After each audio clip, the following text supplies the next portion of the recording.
बिस्मिल्लाहिर्रहमानिर्रहीम। अस्सलाम वालेकुम friends, welcome to Awan medical knowledge.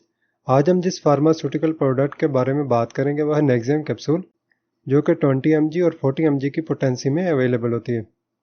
Nexium capsule हमारे स्टमक में प्रोटॉन पम्प जो एसिडिटी को प्रोड्यूस करते हैं उनको ब्लॉक करती है, जिससे हमारे स्टमक में एसिडिटी कम हो जाती है।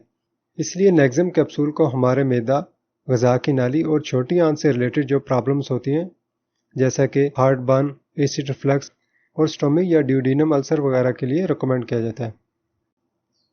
तो इस टॉपिक में हम नेक्सियम कैप्सूल से रिलेटेड जिन चीज़ों पर बात करेंगे उनमें सबसे पहले है इसकी ड्रग क्लास और कंपोजिशन, इसके यूजेस, नेक्सियम कैप्सूल की डोजेज, इसके साइड इफेक्ट्स और आखिर में प्रिकॉशंस। नेक्सियम कैप्सूल की अगर ड्रग क्लास की बात की जाए तो ये प्रोटॉन पंप इनहिबिटर या पीपीआई ड्रग क्लास से बिलोंग करते हैं। पीपीआई ऐसी मेडिसिन होती है जो हमारे स्टमक में एसिडिटी को कम करती है। नेक्सियम कैप्सूल की जो कंपोजिशन है, मतलब कि जो इसमें एक्टिव इंग्रेडिएंट या जो साल्ट होता है वो इसोमेप्राजोल होता है, जो इसकी डोजेज जो है वो 20 mg और 40 mg होती है।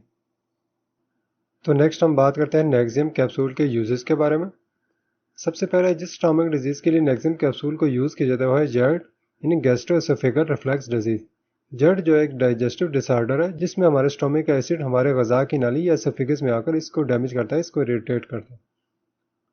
इसके अलावा नेक्सियम कैप्सूल को पेप्टिक अल्सर यानी हमारे मैदा और ड्यूडेनम यानी छोटी आंत के अपर पोर्शन में बनने वाले सोर्स यानी जख्म वगैरह के लिए भी यूज़ किया जाता है। नेक्सियम कैप्सूल को इसके अलावा हेलिकोबैक्टर पाइलोरी इन्फेक्शन या एच पाइलोरी इन्फेक्शन के लिए भी यूज़ किया जाता है।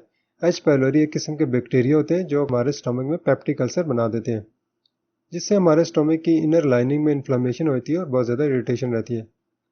नेक्सियम कैप्सूल को इसके अलावा non steroidal anti inflammatory drugs यानी नेप्रोक्सेन, ब्रूफिन वगैरह की वजह से बनने वाले गैस्ट्रिक अल्सर के लिए भी रिकमेंड किया जाता है।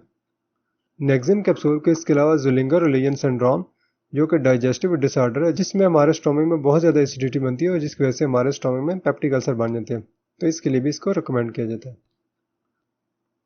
तो नेक्स्ट हम बात करते हैं नेक्सियम कैप्सूल की डोजेज के बारे में। हर पेशेंट की एज और उसके सिम्टम्स के अकॉर्डिंगली डॉक्टर उसकी डोजेज जो है प्रेस्क्राइब करता है, तो उस डोज को हमेशा फॉलो करना चाहिए। नेक्सियम कैप्सूल को खाने से कम 1 घंटा पहले खाली पेट पानी के साथ इस्तेमाल करना चाहिए। नेक्सियम कैप्सूल को क्रश किए बगैर यानी चबाए बगैर पूरा निगलना चाहिए। डिफरेंट स्टमक डिजीज़ के लिए नेक्सियम कैप्सूल की जो डोज रिकमेंड की जाती है तो उसमें सबसे पहले है हार्ट बर्न या गैस्ट्रोएसोफेगल रिफ्लक्स डिजीज़ यानी कि जर्ट, तो इसके लिए नेक्सियम कैप्सूल के 20 mg दिन में एक दफ़ा 4 से 8 हफ्ते तक इस्तेमाल करनी चाहिए। ऐसे ही अगर एडल्ट्स में ड्यूडेनल अल्सर है तो उसके लिए नेक्सियम कैप्सूल की 20 mg दिन में एक दफ़ा 4 हफ्ते तक इस्तेमाल करनी चाहिए। और अगर एडल्ट्स में स्टोमिक अल्सर है तो उसके लिए नेक्सियम कैप्सूल की 40 mg दिन में एक दफ़ा 4 हफ्ते तक इस्तेमाल करनी चाहिए। और अगर एच पाइलोरी इन्फेक्शन है तो उसके लिए अमोक्सिसिलिन या क्लिथ्रोमाइसिन के साथ नेक्सियम कैप्सूल की 40 mg 14 डेज तक इस्तेमाल कर सकते हैं। नेक्सियम कैप्सूल के अगर साइड इफेक्ट्स की बात की जाए तो कुछ लोगों में नेक्सियम कैप्सूल के इस्तेमाल से कुछ एलर्जिक रिएक्शन हो जाते हैं, जैसे कि स्किन पर रैश, इचिंग या हाइज हो सकती है। इसके अलावा गैर मामूली थकावट या वीकनेस हो सकती है, मैदा या पेट में दर्द हो सकती है, मतली या उल्टी वगैरह हो सकती है, या डायरिया या मोशन वगैरह हो सकते हैं। इसके अलावा फ्लैटुलेंस इन अडल्ट्स, मतलब कि पेट में गैस वगैरह हो सकती है, पेट फूल सकते हैं। तो लास्ट में हम बात करते हैं नेक्सियम कैप्सूल से रिलेटेड प्रिकॉशन या एहतियातों के बारे में। ऐसी औरतें जो प्रेग्नेंट हैं या बच्चों को दूध पिलाती हैं तो उनको डॉक्टर से कंसल्ट करके नेक्सियम कैप्सूल को इस्तेमाल करना चाहिए। ऐसे ही जिन लोगों को नेक्सियम कैप्सूल या किसी भी प्रोटॉन पंप इनहिबिटर से एलर्जिक है तो उनको इसके इस्तेमाल से अवॉइड करना चाहिए। जिन लोगों को किडनी या लीवर प्रॉब्लम है तो उनको डॉक्टर से कंसल्ट किए बगैर इसको इस्तेमाल नहीं करना चाहिए। नेक्सियम कैप्सूल का बहुत ज़्यादा इस्तेमाल विटामिन B12 की डिफिशियंसी का बायस बनता है।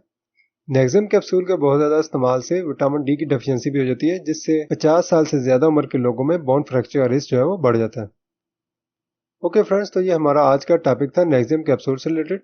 अगर आपको हमारी ये वीडियो अच्छी लगे तो हमारे चैनल को लाइक, सब्सक्राइब और शेयर कीजिएगा। Thank you. अल्लाह हाफिज़।